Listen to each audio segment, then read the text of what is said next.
कभी सोचा है कि आईने में जो दिखता है वो सच में हम ही हैं या शीशे के उस पार की दुनिया में कुछ और है? आज की कहानी आईने में जो दिखता है इसी खौफनाक सवाल से शुरू होती है। और हो सकता है इस कहानी के बाद आईनों को देखने का नजरिया हमेशा के लिए बदल जाए। जरा सोचकर देखिए, आप रोज आईने के सामने खड़े होते हैं। आप जो करते हैं आपका अक्स भी ठीक वही करता है।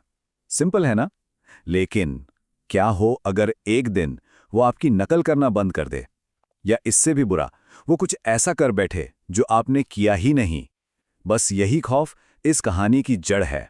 तो कहानी का मेन कैरेक्टर है विवेक, एक लड़का जो अपने परिवार के साथ एक नए घर में शिफ्ट हुआ है। पर ये घर नया तो था, लेकिन था बहुत पुराना। मतलब सिर्फ बड़ा नहीं था, बल्कि उसकी दीवारों में ना एक अजीब सी, एक बेचैन करने वाली खामोशी थी। विवेक के कमरे में सब कुछ नया नया सा था, बस एक चीज को छोड़कर। दीवार पर एक बहुत बड़ा पुराना सा आईना था, और वो ऐसे फिक्स किया हुआ था ना, जैसे वो कोई डेकोरेशन का सामान ना हो, बल्कि जैसे वो उस घर की रूह का हिस्सा हो, जिसे कभी कभी भी हटाया नहीं जा सकता। तो शुरुआती की कुछ रातें बिल्कुल आराम से निकलें। विवेक को भी लगा कि चलो अब इस नए घर में मन लग गया है। लेकिन उसे बिल्कुल अंदाजा नहीं था कि उस पुराने आईने के शीशे के पीछे एक राज सांस ले रहा था। एक ऐसा राज जो बहुत जल्द उसके सामने आने वाला था। पहली रात सब नॉर्मल, दूसरी रात वही शांति।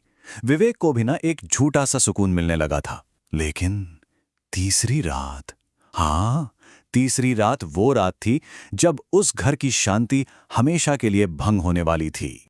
घड़ी में टाइम हो रहा था रात के ठीक 2:13, और अचानक विवेक की नींद खुल गई। उसे ऐसा लगा जैसे जैसे कोई उसे घूर रहा है। उसके अपने ही कमरे में अंधेरे में उसकी नजर ना अपने आप ही उस पुराने आईने की तरफ चली गई। और बस यहीं से असली डर शुरू होता है। विवेक ने बिस्तर पर थोड़ी सी हरकत की, लेकिन आईने में उसका अक्स बिल्कुल नहीं हिला, पत्थर की तरह स्थिर। उसका दिल जोर जोर से धड़कने लगा। उसने डरते डरते अपना हाथ उठाया, पर आईने में जो वो था वो बिल्कुल नहीं हिला, बस खाली आंखों से विवेक को देखता रहा। विवेक ने घबराहट में कांपते हाथों से लाइट जलाई, और जैसे ही कमरे में रोशनी हुई ना, सब कुछ पहले जैसा नॉर्मल हो गया। आईने में उसका अक्स अब उसकी हर हरकत को कॉपी कर रहा था। विवेक ने खुद को समझाया, नहीं यार, ये बस एक बुरा सपना था। लेकिन दिल में जो डर बैठ गया था ना, वो उसे सोने नहीं दे रहा था। बेचारे विवेक को लगा कि शायद सबसे बुरा दौर निकल चुका है। लेकिन वो कितना गलत था। अरे आईने के पीछे जो था, उसने तो अभी अपना खेल शुरू ही किया था। अगली रात डर अपनी सारी हदें तोड़ने वाला था। और फिर से वही मनहूस वक्त, रात के 2:13। जैसे जैसे इस वक्त ने अंधेरे से कोई वादा कर रखा हो। विवेक की आंखें खुलीं, और ना चाहते हुए भी एक अजीब सी ताकत उसे आईने में देखने पर मजबूर कर रही थी। इस बार अक्स हिल रहा था, लेकिन सच कहूं तो ये पहले से भी कहीं ज्यादा डरावना था, क्योंकि आईने में विवेक का चेहरा मुस्कुरा रहा था। और वो भी कैसी मुस्कान, एक अजीब खिंची हुई सी मुस्कान जो उसकी आंखों तक पहुंच रही थी, जबकि असली विवेक का चेहरा तो डर से सफेद पड़ा हुआ था। और तभी उसे अपने कानों में किसी के सांस लेने की आवाज आई, एक धीमी गहरी सांस। लेकिन कमरे में तो वो अकेला था। और जब उसने डर के मारे आईने में देखा तो उसके होश उड़ गए। आईने के अंदर जो वो था, वो शीशे से बिल्कुल चिपक कर खड़ा था, जैसे जैसे बाहर आने की कोशिश कर रहा हो। नहीं, ये कोई सपना नहीं था, ये कोई परछाई भी नहीं थी, ये कुछ और ही था, कुछ बहुत पुराना और बहुत ज्यादा खतरनाक। विवेक अब समझ चुका था कि उसका पाला किसी ऐसी चीज से पड़ा है जो सिर्फ उसे डराना नहीं चाहती, बल्कि उसे कुछ और ही चाहिए। अगली सुबह विवेक ने अपने पापा से जिद की कि इस आईने को घर से बाहर निकालो। उन्होंने एक मजदूर को बुलाया, लेकिन जैसे ही उस मजदूर ने आईने को दीवार से हटाने की कोशिश की, उसके हाथ कांपने लगे।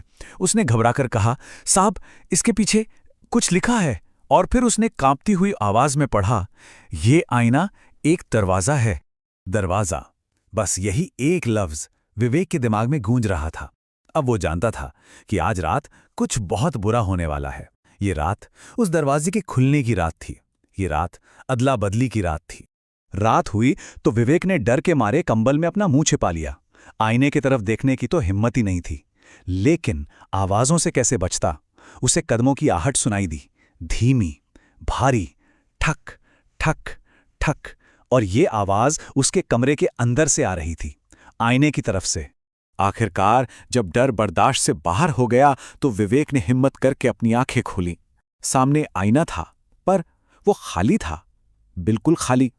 न उसमें विवेक का अक्स था, न उसके कमरे का कोई सामान। ऐसा लग रहा था जैसे वो कोई शीशा नहीं, बल्कि एक अंधेरी खाई का मुंह हो।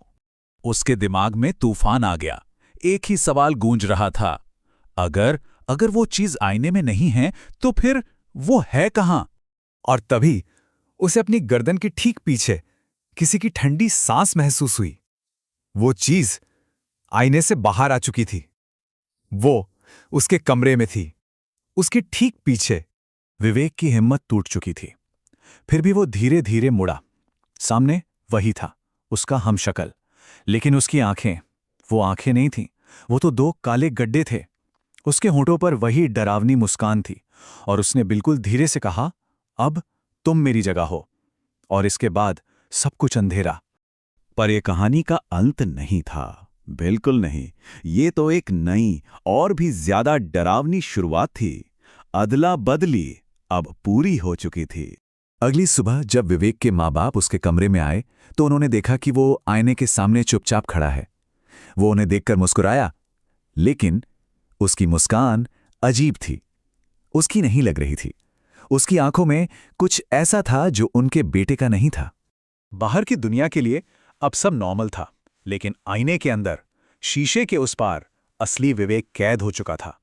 वो शीशे पर हाथ पीट रहा था, चिल्ला रहा था, लेकिन उसकी आवाज उस शीशे के पार नहीं जा सकती थी। वो अब अपनी ही दुनिया में एक कैदी बन चुका था, हमेशा के लिए। और ये कहानी हमें एक बहुत ही डरावने सवाल के साथ छोड़ जाती है। कहते हैं कि वो आईना आज भी उसी घर में है। तो अब ये सोचिए कि अगर आज रात ठीक 2:13 पर किसी पुराने आईने में देखा जाए, तो क्या उसमें सिर्फ अपना ही अक्स दिखेगा या कुछ और।